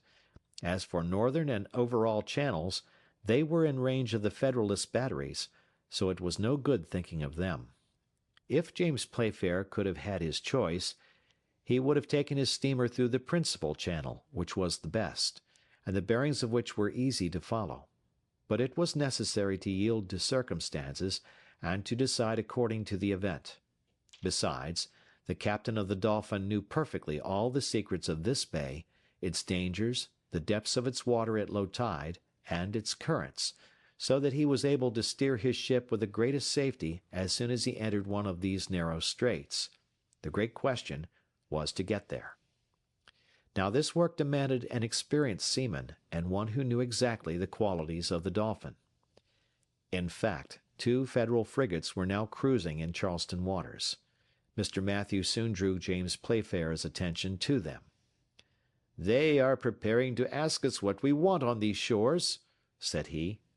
"Ah, well, we won't answer them," replied the captain, "and they will not get their curiosity satisfied." In the meanwhile, the cruisers were coming on full steam towards the Dolphin, who continued her course, taking care to keep out of range of their guns. But in order to gain time, James Playfair made for the southwest, wishing to put the enemy's ships off their guard. The latter must have thought that the Dolphin intended to make for Morris Island Channel. Now there they had batteries and guns, a single shot from which would have been enough to sink the English ship, so the Federals allowed the Dolphin to run towards the southwest, contenting themselves by observing her without following closely. Thus for an hour the respective situations of the ships did not change, for James Playfair, wishing to deceive the cruisers as to the course of the Dolphin, had caused the fires to be moderated, so that the speed was decreased. However, from the thick volumes of smoke which escaped from the chimneys, it might have been thought that he was trying to get his maximum pressure, and consequently his maximum of rapidity. "They will be slightly astonished presently," said James Playfair, "when they see us slip through their fingers." In fact, when the captain saw that he was near enough to Morris Island, and before a line of guns, the range of which he did not know, he turned his rudder quickly, and the ship resumed her northerly course, leaving the cruisers 2 miles to windward of her. The latter, seeing this maneuver, understood the steamer's object and began to pursue her in earnest, but it was too late. The Dolphin doubled her speed under the action of the screws, and distanced them rapidly. Going nearer to the coast, a few shell were sent after her as an acquittal of conscience, but the Federals were outdone, for their projectiles did not reach halfway. At 11 o'clock in the morning, the steamer ranging near Sullivan Island, thanks to her small draft, entered the narrow strait full steam. There she was in safety, for no Federalist cruiser dared follow her in this channel, the depth of which, on an average, was only 11 feet at low tide. "How?" cried Crockston. "And is that the only difficulty?" "Oh, Master Crockston," said James Playfair, "the difficulty is not in entering, but in getting out again." "Nonsense," replied the American. "That does not make me at all uneasy. With a boat like the Dolphin and a captain like Mr. James Playfair, one can go where one likes and come out in the same manner." Nevertheless, James Playfair, with telescope in his hand, was attentively examining the route to be followed. He had before him excellent coasting guides, with which he could go ahead without any difficulty or hesitation. Once his ship was safely in the narrow channel which runs the length of Sullivan Island, James steered bearing towards the middle of Fort Moultrie as far as the Pinckney Castle, situated on the isolated island of Schute's Folly. On the other side rose Fort Johnson, a little way to the north of Fort Sumter. At this moment the steamer was saluted by some shot which did not reach her, from the batteries on Morris Island. She continued her course without any deviation, passed before Moultrieville, situated at the extremity of Sullivan Island, and entered the bay. Soon Fort Sumter on the left protected her from the batteries of the Federalists. This fort, so celebrated in the Civil War, is situated 3.5 miles from Charleston, and about a mile from each side of the bay. It is nearly pentagonal in form, built on an artificial island of Massachusetts granite. It took 10 years to construct, and cost more than $900,000. It was from this fort, on the 13th of April, 1861, that Anderson and the Federal troops were driven, and it was against it that the first shot of the Confederates was fired. It is impossible to estimate the quantity of iron and lead which the Federals showered down upon it. However, it resisted for almost 3 years, but a few months after the passage of the Dolphin it fell beneath General Gillmore's 300-pounders on Morris Island. But at this time it was in all its strength, and the Confederate flag floated proudly above it. Once past the fort, the town of Charleston appeared, lying between Ashley and Cooper rivers.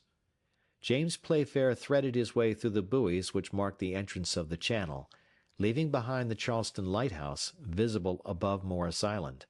He had hoisted the English flag, and made his way with wonderful rapidity through the narrow channels. When he had passed the quarantine buoy, he advanced freely into the center of the bay. Miss Halliburtt was standing on the poop, looking at the town where her father was kept prisoner, and her eyes filled with tears. At last the steamer's speed was moderated by the captain's orders, the Dolphin ranged along the end of the south and east batteries, and was soon moored at the quay of the North Commercial Wharf. End of chapter.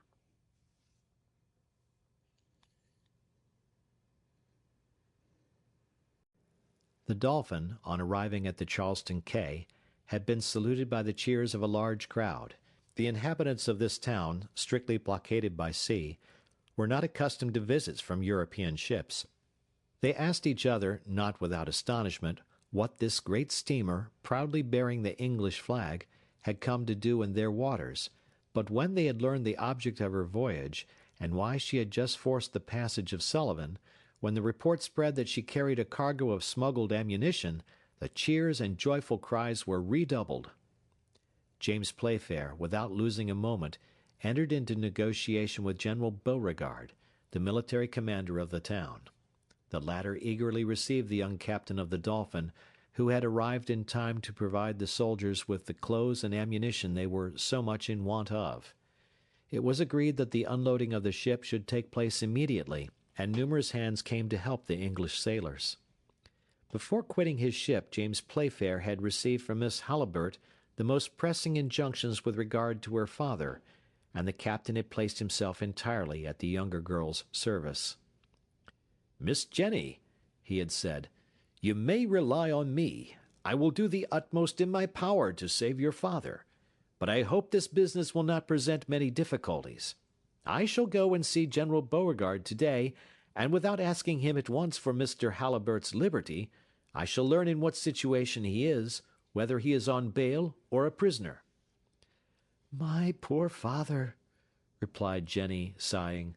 He little thinks his daughter is so near him. Oh, that I could fly into his arms. "A little patience, Miss Jenny. You will soon embrace your father. Rely upon my acting with the most entire devotion, but also with prudence and consideration." This is why James Playfair, after having delivered the cargo of the Dolphin up to the general, and bargained for an immense stock of cotton, faithful to his promise, turned the conversation to the events of the day. "So," said he, "you believe in the triumph of the slaveholders?" "I do not for a moment doubt of our final success, and as regards Charleston, Lee's army will soon relieve it. Besides, what do you expect from the abolitionists? Admitting that which will never be, that the commercial towns of Virginia, the two Carolinas, Georgia, Alabama, fall under their power, what then? Will they be masters of a country they can never occupy? No, certainly not. And for my part, if they are ever victorious, they shall pay dearly for it." "And you are quite sure of your soldiers?" asked the captain.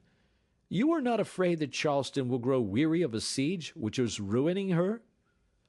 "No, I do not fear treason. Besides, the traitors would be punished remorselessly, and I would destroy the town itself by sword or fire if I discovered the least Unionist movement. Jefferson Davis confided Charleston to me, and you may be sure that Charleston is in safe hands." "Have you any Federal prisoners?" asked James Playfair, coming to the interesting object of the conversation. "Yes, Captain," replied the general. "It was at Charleston that the first shot of separation was fired. The abolitionists who were here attempted to resist, and after being defeated, they have been kept as prisoners of war." "And have you many?" "About 100. "Free in the town?" "They were, until I discovered a plot formed by them. Their chief succeeded in establishing a communication with the besiegers, who were thus informed of the situation of affairs in the town.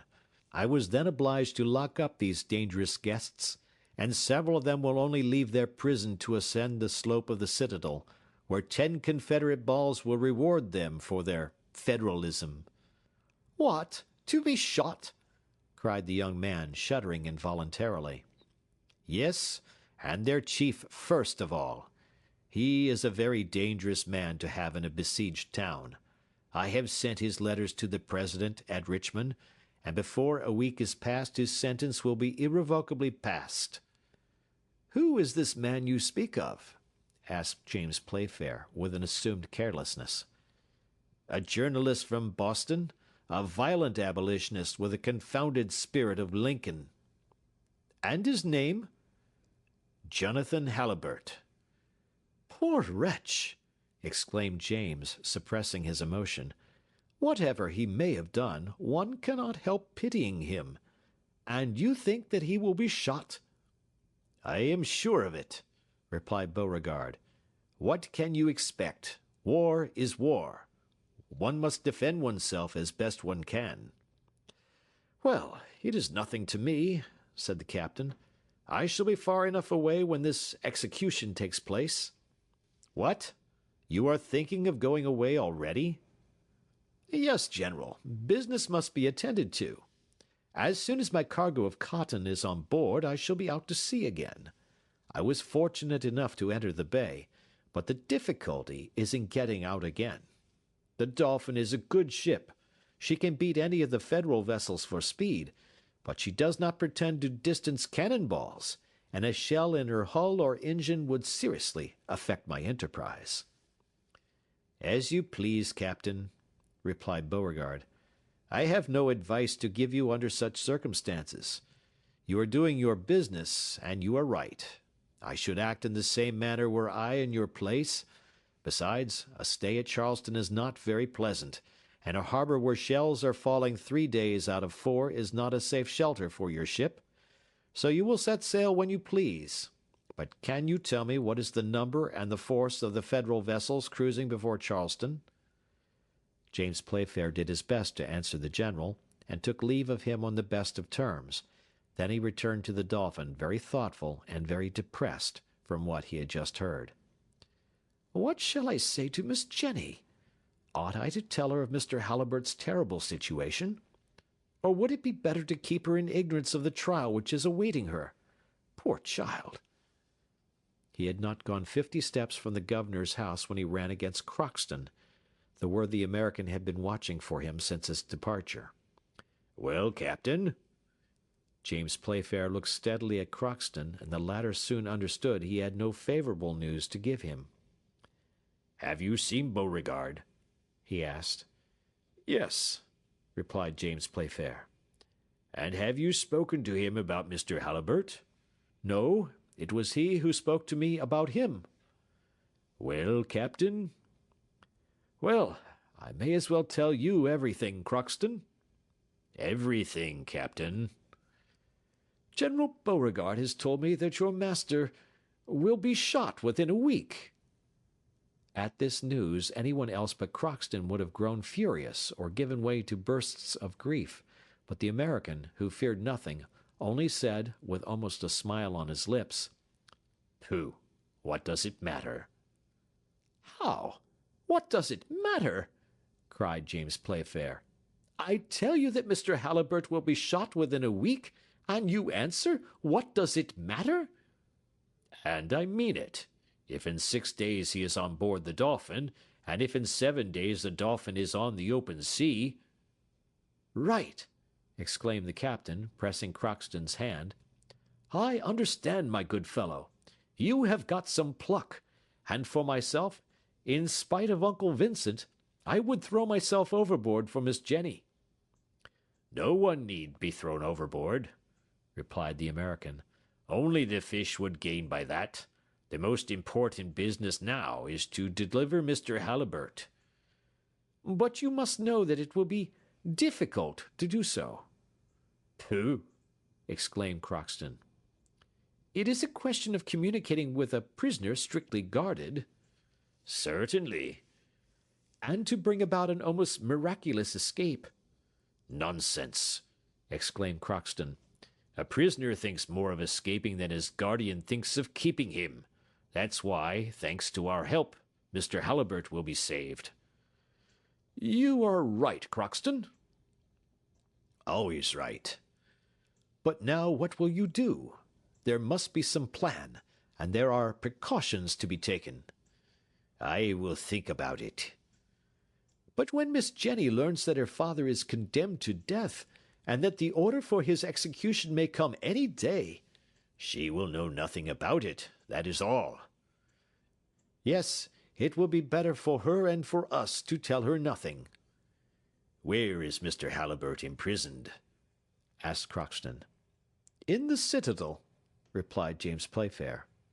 "Just so. On board now?" "On board, Crockston."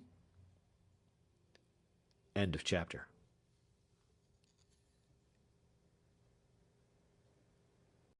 Miss Jenny, sitting at the poop of the Dolphin, was anxiously awaiting the captain's return. When the latter went up to her, she could not utter a word, but her eyes questioned James Playfair more eagerly than her lips could have done. The latter, with Crockston's help, informed the young girl of the facts relating to her father's imprisonment. He said that he had carefully broached the subject of the prisoners of war to Beauregard, but, as the general did not seem disposed at all in their favor, he had thought it better to say no more about it, but think the matter over again. "Since Mr. Halliburtt is not free in the town, his escape will be more difficult. But I will finish my task, and I promise you, Miss Jenny, that the Dolphin shall not leave Charleston without having your father on board." "Thank you, Mr. James. I thank you with my whole heart."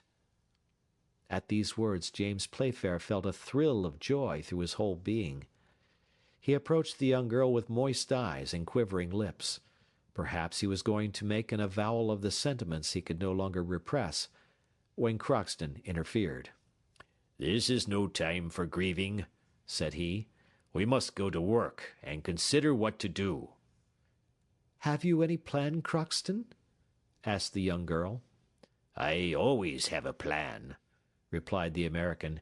"It is my peculiarity." "But a good one," said James Playfair. "Excellent, and all the ministers in Washington could not devise a better. It is almost as good as if Mr. Halliburtt was already on board." Crockston spoke with such perfect assurance, at the same time with such simplicity, that it must have been the most incredulous person who could doubt his words. "We are listening, Crockston," said James Playfair. "Good. You, Captain, will go to General Beauregard and ask a favor of him which he will not refuse you." "And what is that?" "You will tell him that you have on board a tiresome subject, a scamp who has been very troublesome during the voyage, and excited the crew to revolt.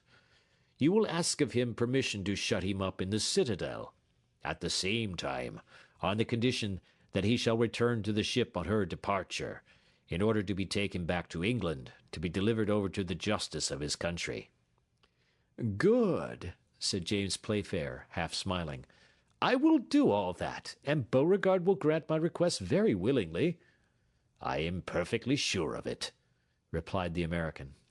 "But," resumed Playfair, "one thing is wanting." "What is that?" "The scamp." "He is before you, Captain." "What, the rebellious subject?" "Is myself. Don't trouble yourself about that." "Oh, you brave, generous heart!" cried Jenny, pressing the American's rough hands between her small white palms. "Go, Crockston," said James Playfair. "I understand you, my friend, and I only regret one thing, that is, that I cannot take your place." "Every one his part," replied Crockston. "If you put yourself in my place, you would be very much embarrassed, which I shall not be. You will have enough to do later on, to get out of the harbor under the fire of the Feds and Rebs, which, for my part, I should manage very badly." "Well, Crockston, go on." "Once in the citadel, I know it. I shall see what to do, and rest assured I shall do my best. In the meanwhile, you will be getting your cargo on board." "Oh, business is now a very unimportant detail," said the captain. "Not at all. And what would your Uncle Vincent say to that? We must join sentiment with work. It will prevent suspicion, but do it quickly. Can you be ready in 6 days?" "Yes." "Well, let the Dolphin be ready to start on the 22nd. "She shall be ready." On the evening of the 22nd of January, you understand. Send a gig with your best men to White Point, at the end of the town. Wait there till 9 o'clock, and then you will see Mr. Halliburtt and your servant." "But how will you manage to effect Mr. Halliburtt's deliverance, and also escape yourself?" "That's my lookout." Dear Crockston, you are going to risk your life, then, to save my father?" "Don't be uneasy, Miss Jenny. I shall risk absolutely nothing, you may believe me." "Well," asked James Playfair, "when must I have you locked up?" "Today, you understand. I demoralize your crew. There is no time to be lost." "Would you like any money? It may be of use to you in the citadel." Money to buy the jailer? Oh, no. It would be a poor bargain. When one goes there, the jailer keeps the money and the prisoner. No, I have surer means than that. However, a few dollars may be useful. One must be able to drink, if needs be." "And intoxicate the jailer?" No, an intoxicated jailer would spoil everything. No, I tell you I have an idea. Let me work it out. "Here, my good fellow, are $10. It is too much, but I will return what is over." "Well, then, are you ready?" "Quite ready to be a downright rogue." "Let us go to work, then." "Crockston," said the young girl in a faltering voice, "you are the best man on earth." "I know it," replied the American, laughing good-humoredly.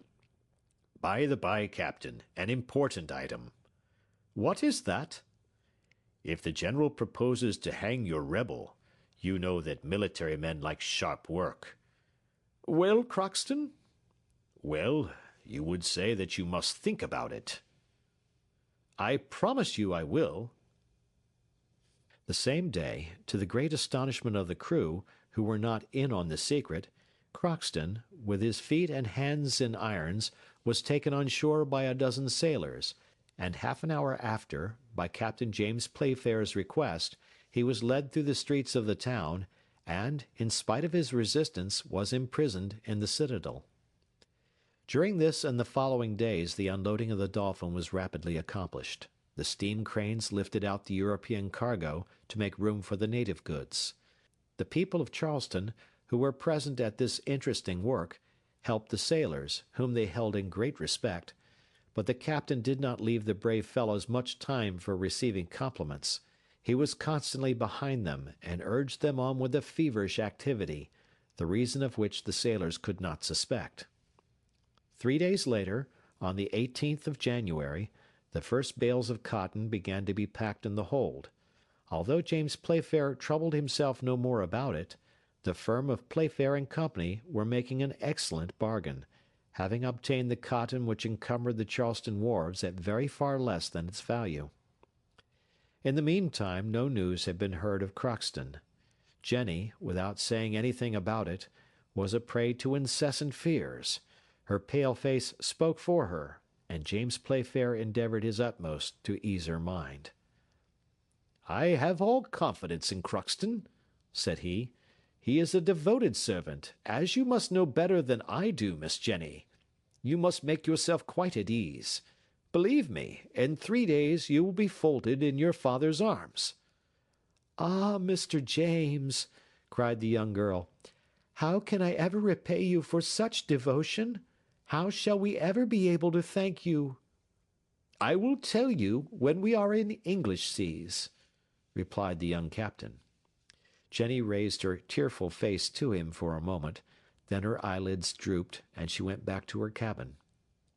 James Playfair hoped that the young girl would know nothing of her father's terrible situation until he was in safety, but she was apprised of the truth by the involuntary indiscretion of a sailor.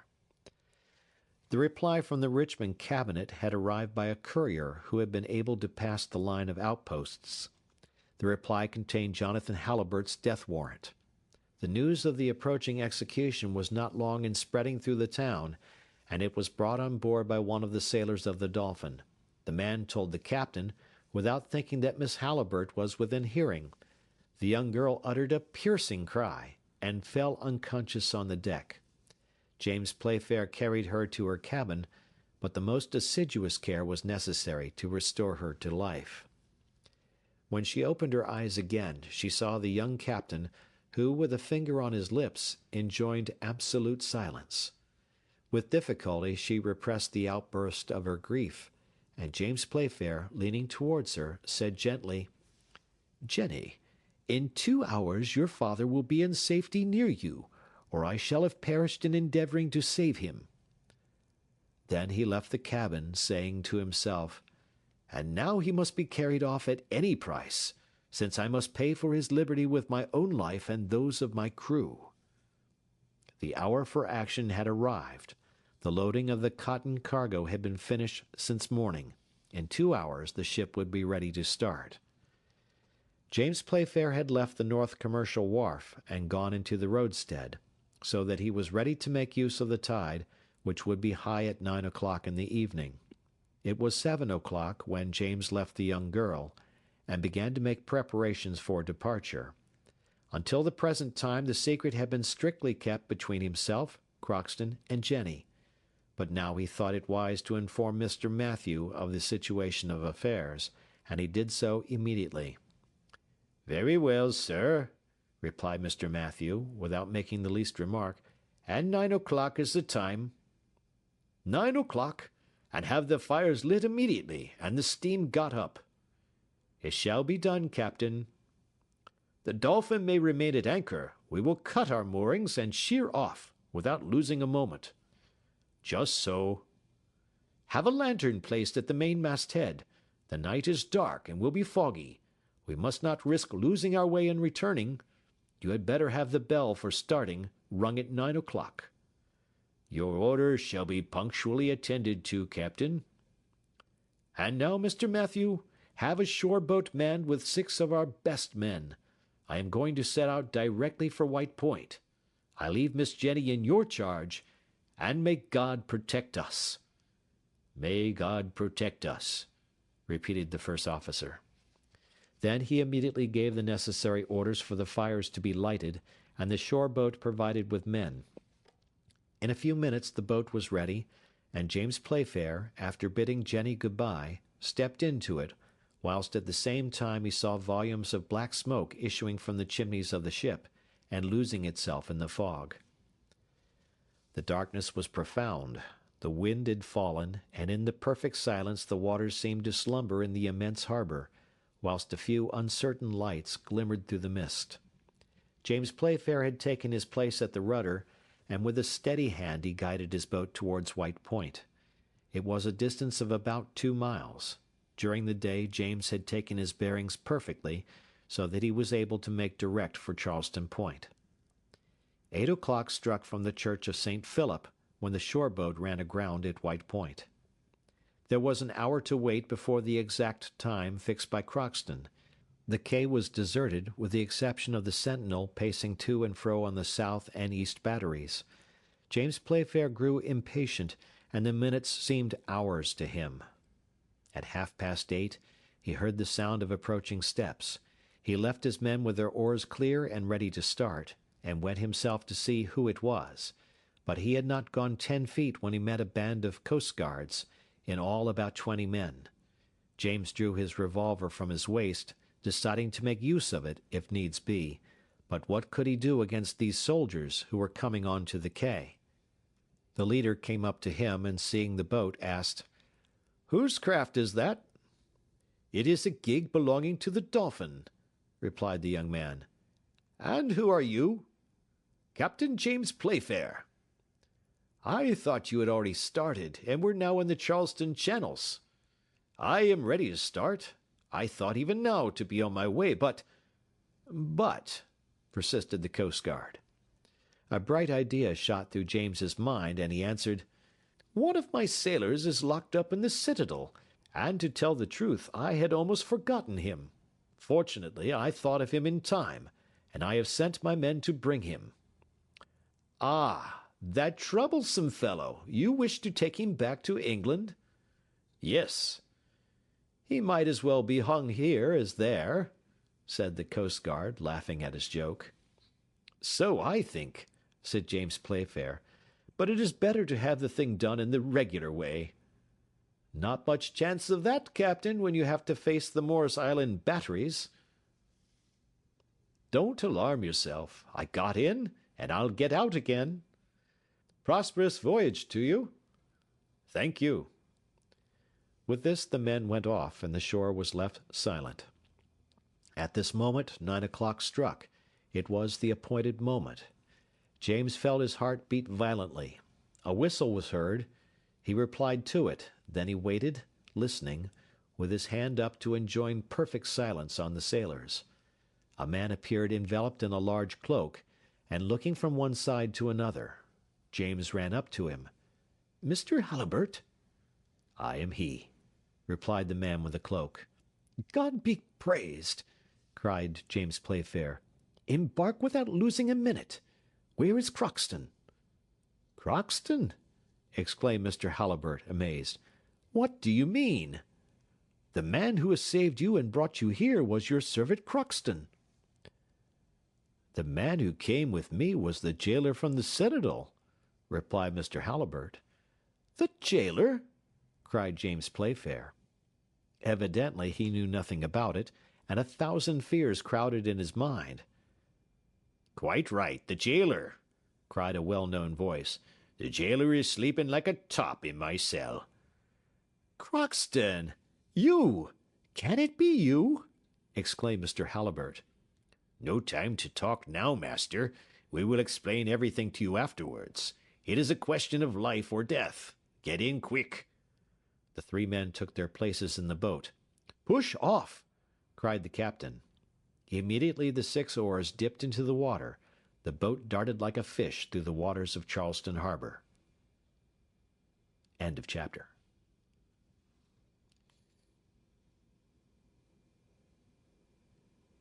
The boat, pulled by 6 robust oarsmen, flew over the water.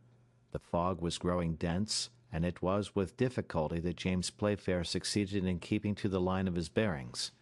Crockston sat at the bows, and Mr. Halliburtt at the stern, next the captain. The prisoner, only now informed of the presence of his servant, wished to speak to him, but the latter enjoined silence. However, a few minutes later, when they were in the middle of the harbor, Crockston determined to speak, knowing what thoughts were uppermost in Mr. Halliburtt's mind. "Yes, my dear master," said he, "the jailer is in my place in the cell, where I gave him 2 smart blows, one on the head and the other on the stomach, to act as a sleeping draught, and this when he was bringing me my supper. There is gratitude for you.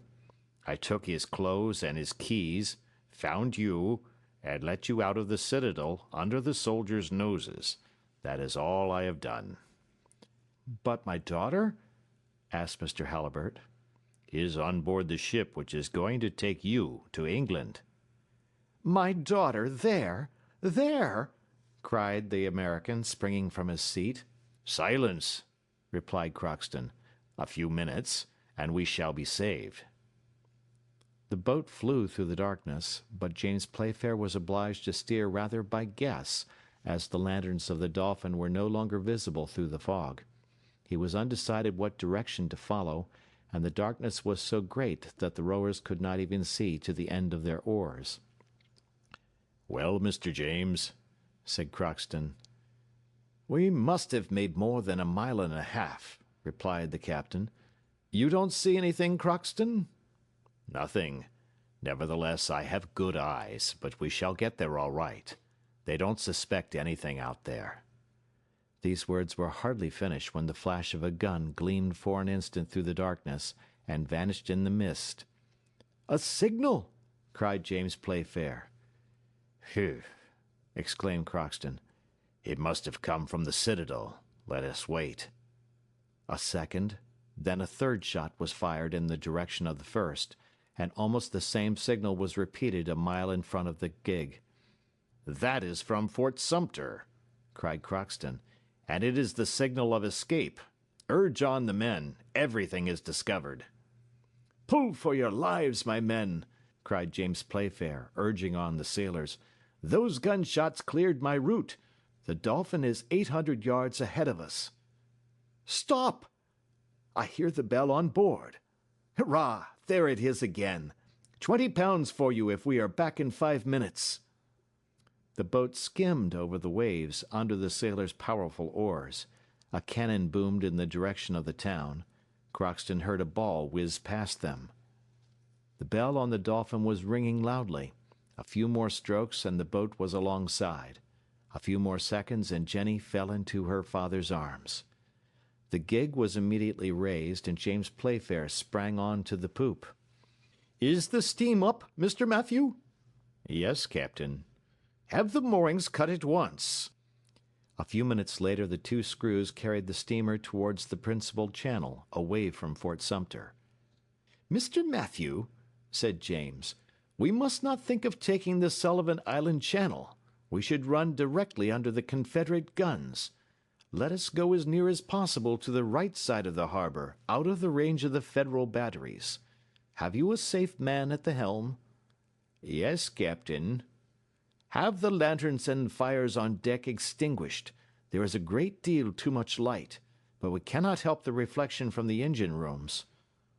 During this conversation the Dolphin was going at a great speed, but in altering her course to keep to the right side of the Charleston harbor, she was obliged to enter a channel which took her for a moment near Fort Sumter, and when scarcely half a mile off all the guns bearing on her were discharged at the same time, and a shower of shot and shell passed in front of the Dolphin with a thundering report. "Too soon, stupids!" cried James Playfair, with a burst of laughter. Make haste, Mr. Engineer! We shall get between two fires." The stokers fed the furnaces, and the Dolphin trembled all over with the effort of the engine, as if she was on the point of exploding. At this second a second report was heard, and another shower of balls whizzed behind the Dolphin. "Too late, stupids!" cried the young captain with a regular roar. Then Crockston, who was standing on the poop, cried, "That one's past. A few minutes more, and we shall have done with the Rebs." "Then do you think we have nothing more to fear from Fort Sumter?" asked James. "Nothing at all, but everything from Fort Moultrie, at the end of Sullivan Island, but they will only get a chance at us for half a minute, and then they must choose their time well, and shoot straight if they want to reach us. We are getting near." "Right. The position of Fort Moultrie will allow us to go straight for the principal channel. Fire away, then, fire away!" At the same moment, and as if in obedience to James Playfair, the fort was illuminated by a triple line of lightning. A frightful crash was heard, then a crackling sound on board the steamer. "Touched this time!" exclaimed Crockston. "Mr. Matthew!" cried the captain to his second, who was stationed at the bows. "What has been damaged?" "The bowsprit broken." "Any wounded?" "No, Captain." "Well, then, the mast may go to Jericho, straight into the pass, straight, and steer towards the island." "We have passed the Rebs," cried Crockston, "and if we must have balls in our hull, I would much rather have the Northerners. They are more easily digested." In fact, the Dolphin could not yet consider herself out of danger, for, if Morris Island was not fortified with the formidable pieces of artillery which were placed there a few months later, nevertheless its guns and mortars could easily have sunk a ship like the Dolphin. The alarm had been given to the Federals on the island and to the blockading squadron by the firing from Forts Sumter and Moultrie. The besiegers could not make out the reason of this night attack. It did not seem to be directed against them. However, they were obliged to consider it so, and were ready to reply. It occupied James Playfair's thoughts whilst making towards the passes of Morris Island, and he had reason to fear, for in a quarter of an hour's time lights gleamed rapidly through the darkness. A shower of small shell fell round the steamer, scattering the water over her bulwarks. Some of them even struck the deck of the Dolphin, but not on their points, which saved the ship from certain ruin. In fact, these shell, as it was afterwards discovered, could break into 100 fragments, and each cover a superficial area of 120 square feet with Greek fire, which would burn for 20 minutes, and nothing could extinguish it.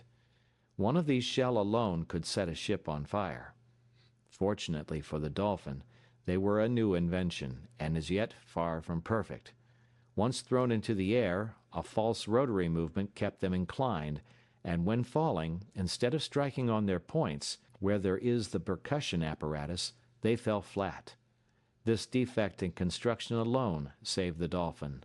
The falling of these shells did her little harm, and under the pressure of her overheated boilers she continued to advance into the pass. At this moment, and in spite of his orders, Mr. Halliburtt and his daughter went to James Playfair on the poop. The latter urged them to return to their cabins, but Jenny declared that she would only remain by the captain. As for Mr. Halliburtt, who had just learnt all the noble conduct of his deliverer, he pressed his hand without being able to utter a word. The Dolphin was speeding rapidly towards the open sea. There were only 3 miles more before she would be in the waters of the Atlantic. If the pass was free at its entrance, she was saved.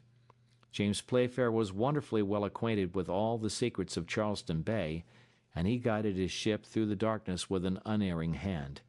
He was beginning to think his daring enterprise successful, when a sailor on the forecastle cried, "A ship!" "A ship?" cried James. "Yes, on the larboard side." The fog had cleared off, and a large frigate was seen making towards the pass, in order to obstruct the passage of the Dolphin. It was necessary, cost what it might, to distance her, and urge the steam engine to an increase of speed, or all was lost. "Port the helm at once!" cried the captain. Then he sprang on to the bridge above the engine. By his orders one of the screws was stopped, and under the action of the other, the Dolphin, veering with an extraordinary rapidity, avoided running foul of the frigate, and advanced like her to the entrance of the pass. It was now a question of speed.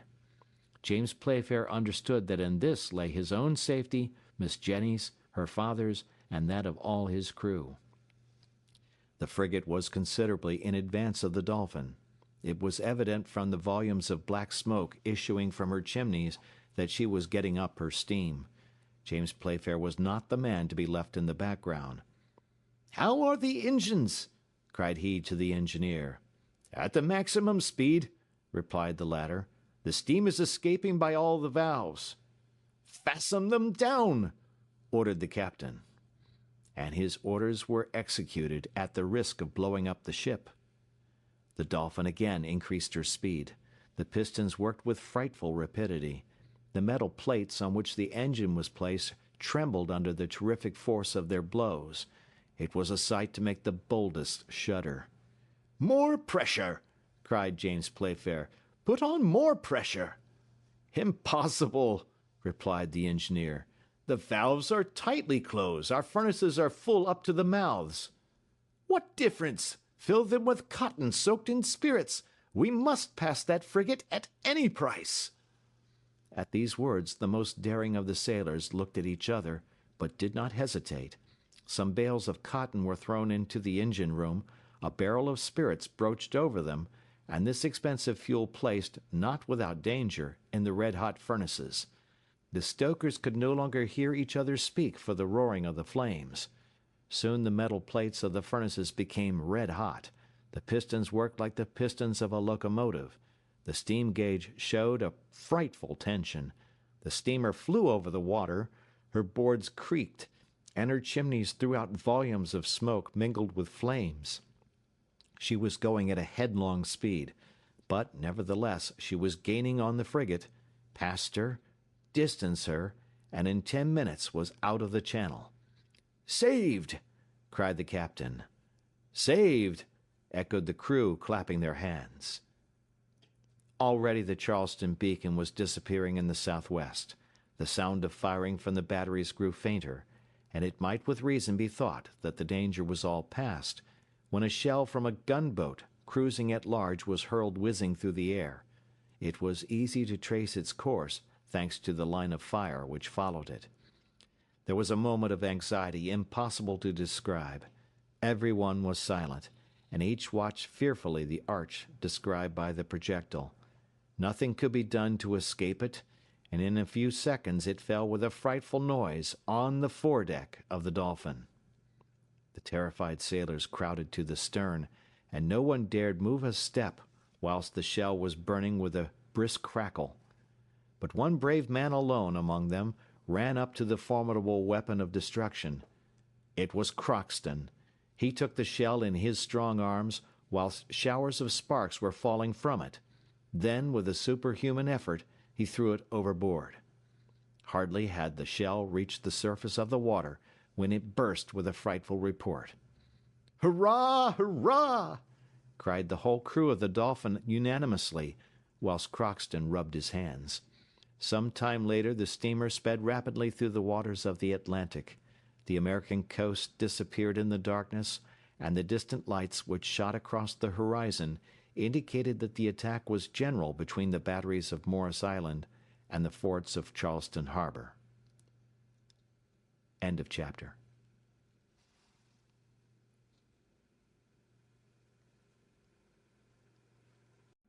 The next day at sunrise the American coast had disappeared. Not a ship was visible on the horizon, and the Dolphin, moderating the frightful rapidity of her speed, made quietly towards the Bermudas.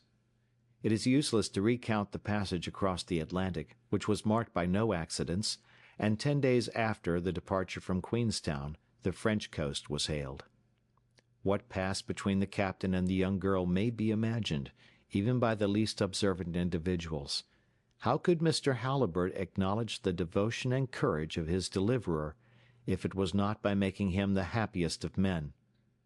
James Playfair did not wait for English seas to declare to the father and daughter the sentiments which overflowed his heart, and, if Crockston is to be believed, Miss Jenny received his confession with a happiness she did not try to conceal. Thus it happened that on the 14th of February a numerous crowd was collected in the dim aisles of St. Mungo, the old cathedral of Glasgow. There were seamen, merchants, manufacturers, magistrates, and some of every denomination gathered here. There was Miss Jenny in bridal array, and beside her the worthy Crockston, resplendent in apple-green clothes, with gold buttons, whilst Uncle Vincent stood proudly by his nephew. In short, they were celebrating the marriage of James Playfair, of the firm of Vincent Playfair and Company, of Glasgow, with Miss Jenny Halliburtt, of Boston. The ceremony was accomplished amidst great pomp. Everyone knew the history of the Dolphin, and everyone thought the young captain well recompensed for his devotion. He alone said that his reward was greater than he deserved. In the evening there was a grand ball and banquet at Uncle Vincent's house, with a large distribution of shillings to the crowd collected in Gordon Street. Crockston did ample justice to this memorable feast, while keeping himself perfectly within bounds.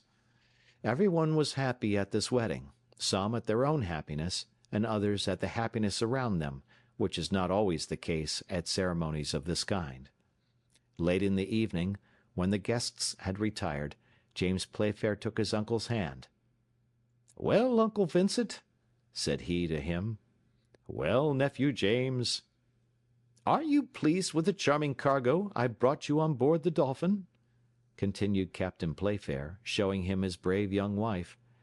"I am quite satisfied," replied the worthy merchant. "I have sold my cotton at 375% profit." End of chapter, end of the book. Thank you for listening.